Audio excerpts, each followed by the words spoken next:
And while the Trump administration pushes its global agenda abroad, we're looking ahead to tomorrow when nuclear talks with Iran are set to resume in Geneva. Madeleine Rivera is in Washington with all the details. Hi, Maddie. Good morning, Carly and Todd. So this would be the second round of talks between the U.S. and Iran.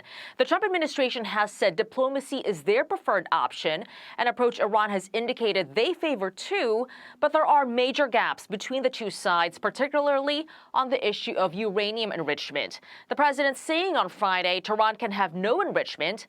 The regime, though, has rejected U.S. demands to end that program entirely. Still, Iran's deputy foreign minister tells the BBC they are willing to make some nuclear compromises if the U.S. is willing to talk about lifting sanctions. President Trump has stressed the importance of making a deal, but last week he also did not reject the idea of regime change in the country. In the meantime, he's sending more firepower in the region, directing the USS Gerald Ford, the world's largest aircraft carrier, from the Caribbean to the Middle East. If the U.S. takes action against Iran, Reuters reports it might not look like Operation Midnight Hammer in June, an essentially one-off attack on 3 Iranian nuclear sites. Reuters says per 2 U.S. officials, the U.S. military is preparing for the possibility of sustained weeks-long operations against Iran if President Donald Trump orders an attack in what could become a far more serious conflict than previously seen between the two countries.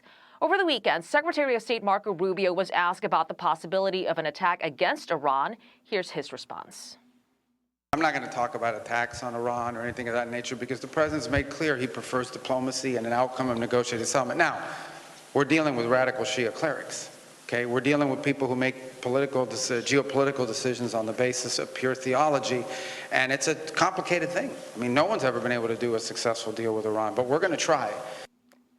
The USS Gerald Ford could likely reach the Middle East as early as this weekend. Carly and Todd. Madeleine Rivera live for us in Washington. Maddie, thank you. Let's bring in former Assistant Secretary of State for George W. Bush and former Naval Intel Officer Robert Charles. Robert, great to see you. Thank you so much for joining us. A lot going on when it comes to Iran. And a notable comment that the president made on Friday, he said regime change in Iran would be the best thing that could happen. No shock that he feels that way, but that is his most overt endorsement of regime change yet. So with that comment as the backdrop and these conversations taking place tomorrow, what are your thoughts on where things go from here? Yeah, so good morning to both of you. I think a clear moral position backed up by strength, in this case 2 carrier battle groups, can be highly convincing. That having been said, what Mark Rubio said a moment ago is exactly right. We're dealing with a radical theocracy, one that had no hesitation just weeks ago killing 7,000 to 10,000 of its own people to hold on to power. So on the one hand, what happens when between a rock and a hard place? I think something significant is going to happen. It may be kinetic. I think President Trump is not someone to be toyed with, and I think the Iranians know it. So the only thing that they really have to do is do some internal questioning about whether it's worth dying for the cause, because I honestly think if they do not give ground on the nuclear side, and if they do not give ground on the missile structure that they currently have, at the end of the day, this theocracy is in for some serious kinetic reaction. Well, Robert, let's talk about that potential significant thing, because as Maddie said, Reuters is reporting that the U.S. military is preparing for the possibility of sustained weeks-long operations against Iran if President Trump does, in fact, order an attack. If that takes place, and that is a big if, what would that look like? Would that be boots on the ground, a strike primarily by air or naval forces? What are we talking about here?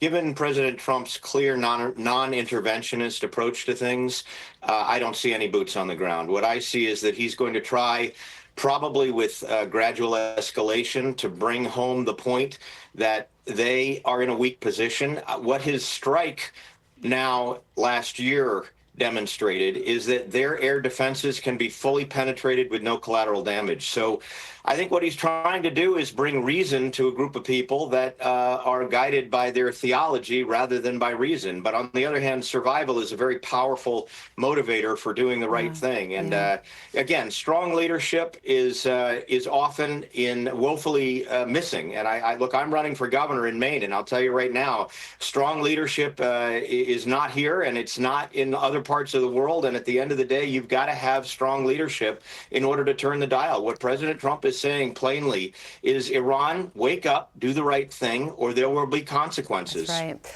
So, Robert, also taking place are these massive protests held around the world. People protesting against the Iranian regime in Munich and beyond. And it's hard to know if the Iranian people know that this is taking place because of that internet blackout. But what are the chances that protesters can rise up inside Iran and defeat this regime themselves? You know, this is a very important question, and it's a kind of a tick-tock question. What happened is that they did rise up, literally by the tens or hundreds of thousands, depending on how you count. And President Trump, unlike prior presidents, supported them very verbally and very directly. Now you have, in I think, a very persuasive way, protests in all the cities, I mean, all major cities, many major cities, by literally hundreds of thousands, which fortifies President Trump in his position against Iran.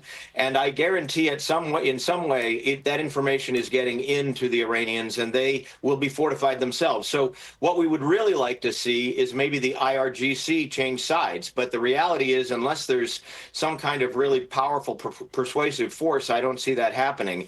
And of course, again, I just want to emphasize that the Iranians are as ruthless a regime as there ever was. They are a regime that killed 7,000 of their own people, and probably far more than that, just weeks ago. And at the end of the day, you know, if this dial were to turn, if President Trump could be persuasive enough to get them to either vacate power or to change in some significant way, it would be as significant for the future, the stability of the world, as Ronald Reagan turning the dial on the Soviet Union. But this is not an easy turn, because these people are ruthless. They are, as Mark Rubio said, they are radical, and they have no interest in getting rid of the power they have right now. And they have certainly been an issue since 1979. Also, so people just know for later this week, so everybody feels prepared going into their work week, the Board of Peace is going to meet on Thursday talking about Gaza reconstruction efforts. So we're going to be watching out for that as well. Robert, thank you so much for joining us. We appreciate your insight, expertise as always.